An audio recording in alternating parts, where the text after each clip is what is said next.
হ্যাঁ ওই ঠিক আছে, হ্যাঁ ঠিক আছে ঠিক আছে।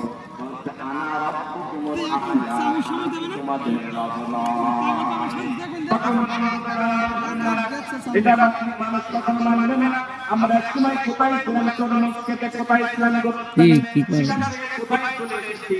এখন যদি বলি তাহলে ঈশ্বরের মানুষ আমাদের মানবে না। আজ দেখা যায় দেবের মানুষেরা অনেক নেতা নেত্রীরা এমন ইসলামের কথা বলতে আমাদের গায়ে লাগে না জানো ভয় করে। মুসলমান তার কিতাব জাল করার পর নবীকে এই চিন্তা চেতনা একমাত্র রাজনীতি করার কারণে থাকে না। কথা বলুন ঠিক কিনা?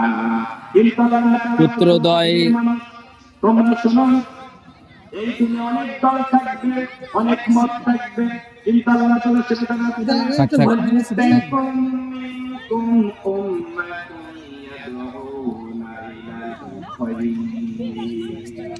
বলতে তোমাদের মধ্যে এমন একটা দল থাকা উচিত। আল্লাহ তাআলা এখানে পুরো দলের কথা বললে বলে আমাদের দল থাকা, এমন একটা জনগোষ্ঠী থাকা উচিত যারা নাকি মানুষদেরকে যারা নাকি মানুষদেরকে সৎ কাজের আদেশ করে।